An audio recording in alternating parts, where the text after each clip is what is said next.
What is a women's retreat and why do you actually need one? Maybe you've seen women talking about a retreat and gone, I absolutely need that, though I don't have the time. Or maybe you've thought, I don't want to share a room. I can't justify spending the money. What would I actually do there? Or perhaps the biggest one, I don't need a retreat.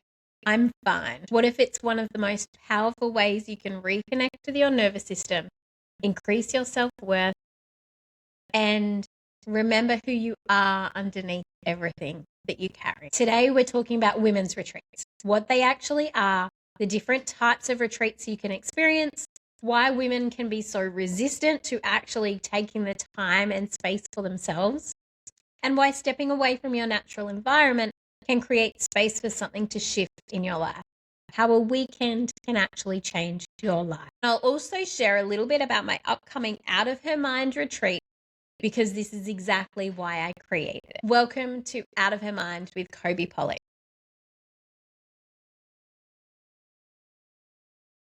This is the space where we talk about mindset, nervous system, healing, well-being, coming back to yourself, and what it really means to create a life that is truly yours. Today, we're talking about something that I'm incredibly passionate about.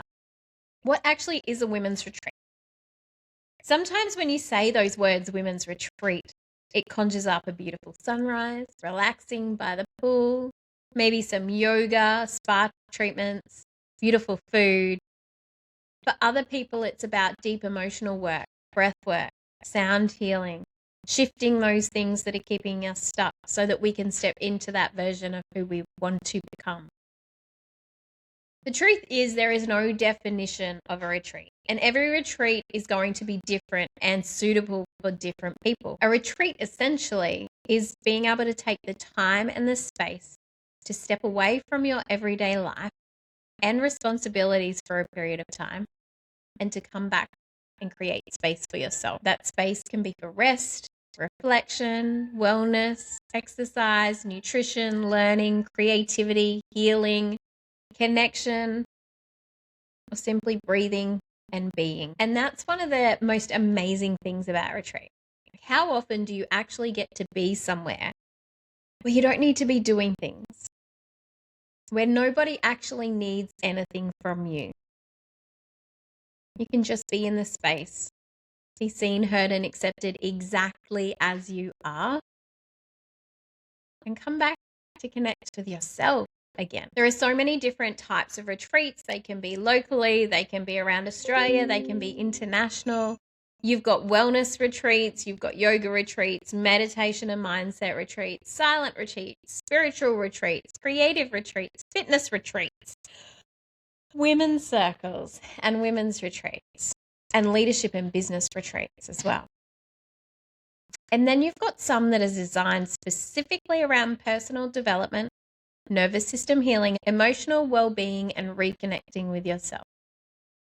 None of them are necessarily better than the other, and it's really about what you actually need for yourself. There may be a season of your life where you desperately need silence, you need calm, you need connection. You need to learn how to stop your overthinking mind from getting carried away and getting into all these spirals and loops, to learn how to reduce your stress. And there might be a season where you just realize you need to come back to yourself. That's exactly the kind of retreat that I wanted to create. My retreat from the 28th to the 30th of August is called Out of Her Mind Retreat. And if you've listened to this podcast for a while, you'll realize that that's not just a clever name.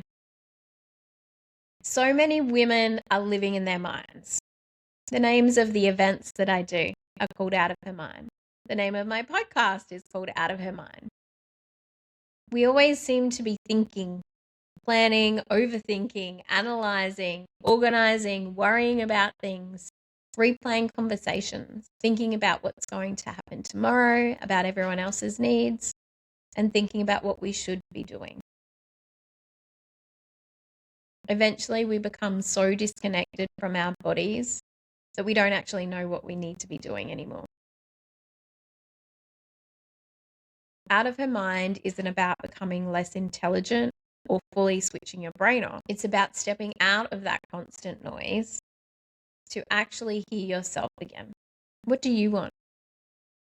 To come back into your body, to breathe, to connect, to remember what you like, what you want, what matters to you, and who you are underneath all of those roles that you carry. Like I said before, it's a space to be seen, heard, and accepted exactly as you are outside of those roles and responsibilities. Now, getting out of your mind also involves understanding why our mind does what it does, why it wanders, why it goes off on all these different tangents, why we get stuck in these spirals and these loops. And this continues to play out in our lives. I also teach you about your nervous system, about why your mind is overthinking, how you can calm your nervous system and rewire your mindset to support that best life for yourself, to wake up in the morning without that dread, to wake up excited for your life and choose to do what brings you joy. Now, I want to talk about the excuses because they're always there. We always have an excuse as to why we can't do something that we know is really going to be great for us. And this was me when I first started thinking about going on a retreat. So I want to work through these because the reason these excuses come up is because it's our mind wanting to protect ourselves. And this is the first part of what we're going to be going through at retreat and teaching you. Our mind is always looking for the reasons we can't do things to stop us from experiencing pain and hurt. It wants to keep us safe and keep us protected. The thing is, our mind doesn't always know what's best for us. Sometimes our gut knows what's best, our intuition. And if we can lean into that, trust the journey and follow what feels right, then we can step into that best version of ourselves without the overthinking and the overwhelm. So the first excuse I want to talk about is that I don't have time.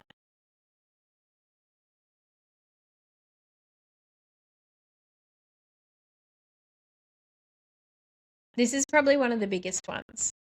I've got work, I've got kids, I can't take time off work, I can't do this. I have a partner, a business, a farm, a household. I have all those things as well.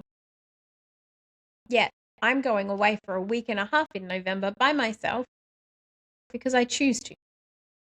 And that's what fills my cup. So I can come home and that ripple effect flows out to the rest of my family.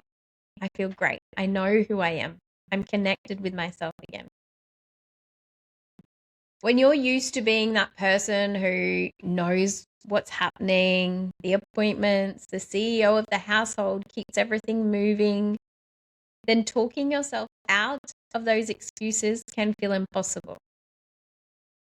I want to ask you a different question. What is it costing you to never step away?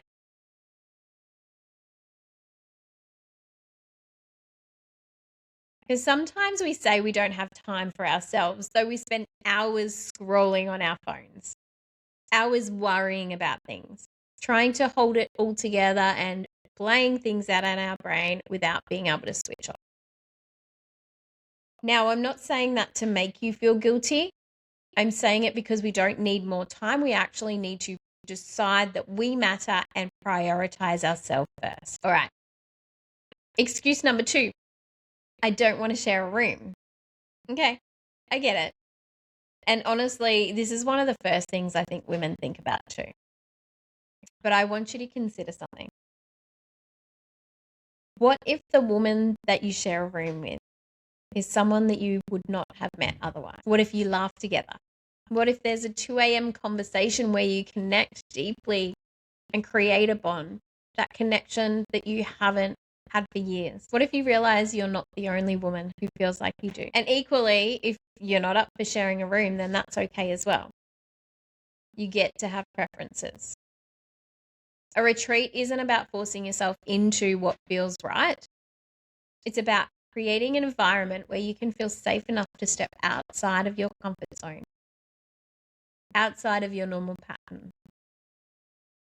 And so I encourage you to trust this process. We take great consideration in matching up people into their rooms, and we have not had an issue yet. Okay, excuse number 3. I can't justify spending money on myself. So this one is interesting because women will often spend money easily without thinking on their partner, their kids, their house, their business, their groceries, everyone else. And then when it comes to themselves, it's like, oh no, I can't justify that. And I'm not telling everyone to spend money on a retreat.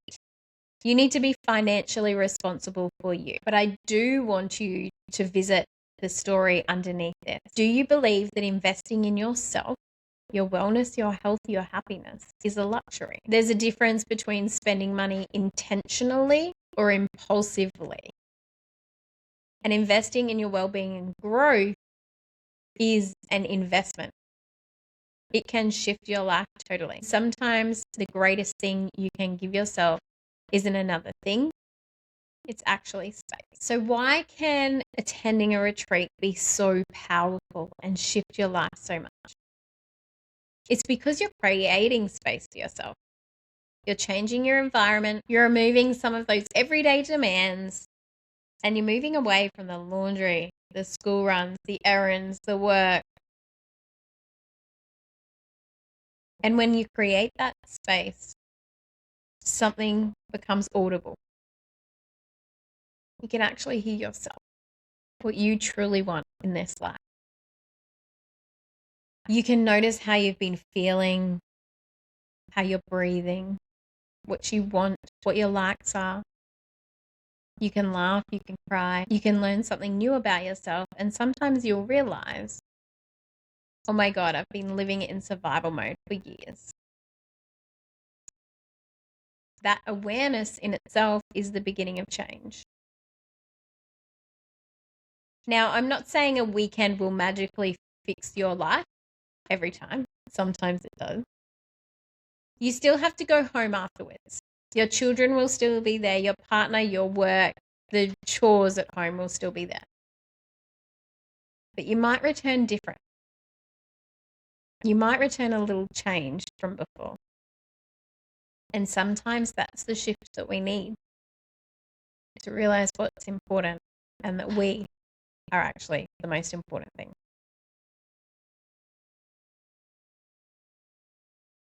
So who is a retreat actually for? It's for the woman who keeps saying, oh, I'll go and do my own thing for myself when things settle down, except they never settle down. It's for the woman who is always on, always thinking, always doing, always going. The woman who can't remember the last time she relaxed. The woman who dreams about going away by herself. I used to dream about just spending a weekend by myself in a hotel, not having to do anything. A retreat really helped me with that. It's for the woman who just needs to relax. And it's for the woman who is super successful, yet is exhausted. It's for the woman who knows that something needs to change but doesn't really know what. Or it's simply for the woman who wants to have some fun again. You don't need to hit rock bottom or burn out to choose a retreat and to choose yourself. You can go because you want to feel good. You can go because you're curious. You can go because you want to meet other women and relate to other women and not feel so alone.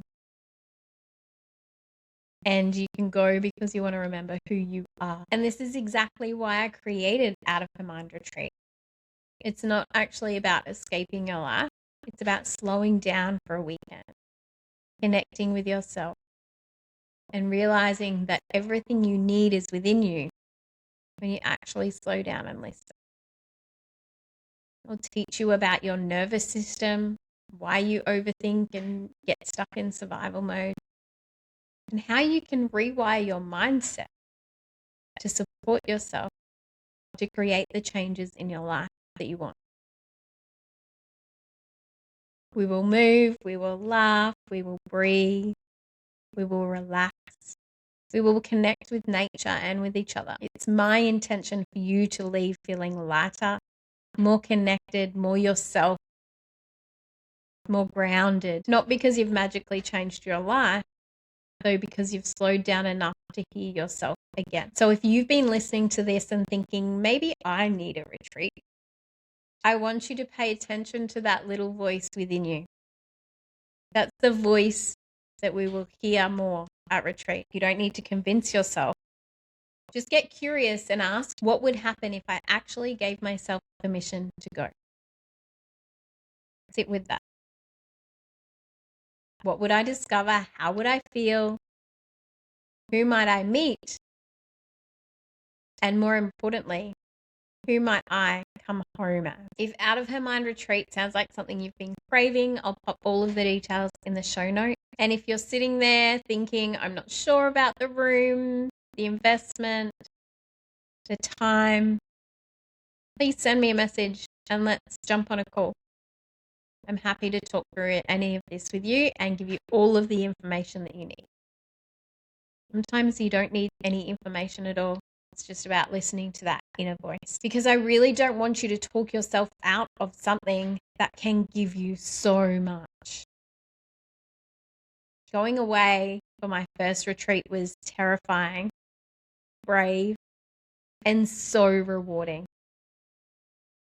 And I would do it time and time and time again, because the connections I made, the stillness that I got from that weekend, and the tools that I learned to support myself moving forwards are absolutely priceless. Sometimes choosing yourself isn't a huge life-changing decision. Sometimes it's just saying, yes, I'm coming, and making it happen.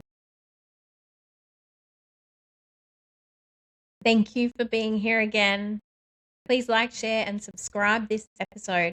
And until next time, take a breath and choose